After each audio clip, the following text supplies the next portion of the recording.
Even though he's not here, he has a way of knowing about it. So I will indeed keep it very, very short.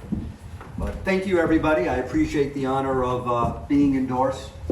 Thank you to each and every one of you. I'm not going to tell my wife all the nice things that were said during the nominations because she won't believe it, but I'll let her watch the video and the recording of it. I also want to thank Dan Champagne, who couldn't be here tonight, for his support and endorsement, and also for Tony Guglielmo, who was our state senator for, I think, 20 years. And I have his support and endorsement. I actually spoke with Tony yesterday about it.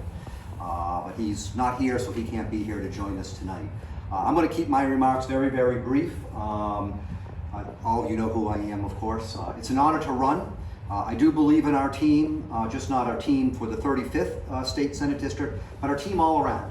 Everybody who's running for re-election for state rep, other state senators, and of course the rest of the slate that we have out of the state convention running for state offices. We have a good opportunity this year to really make some changes.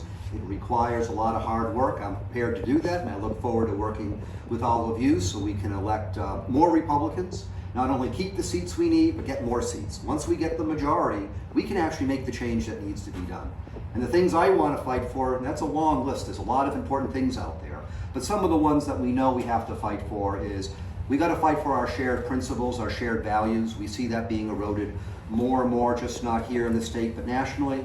We have to fight for hardworking people and all of you to keep your hard-earned money, especially during this time of high taxes, high inflation, where all that money is being rapidly spent.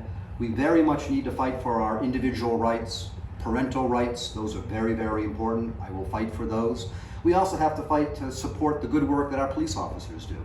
I don't believe they've gotten a good shake of things with the majority party in the state legislature. We need to make changes. I know Republicans have been pushing for changes, but that gets voted down, unfortunately. But they do good work, and we need to continue to support what they do in our communities to keep us safe from crime. We also need to make certain that we're fighting for, and I will do this, for all the small businesses in our communities, agriculture, everyone who creates jobs and makes the community the way it is. And one of the very important things, I face this as a planning and zoning commissioner in my town, is we need to fight so that each one of you in your own town can make decisions about what happens in your town. We don't need the bureaucrats in Hartford, and we don't need people in the legislature who think they know better than us in our towns what works in our towns. I fight against that, and that's a continued fight that we need to bring to Hartford to move the ship in the other direction. There's a lot we need to fight for, and I look forward to doing that. I know we can do it.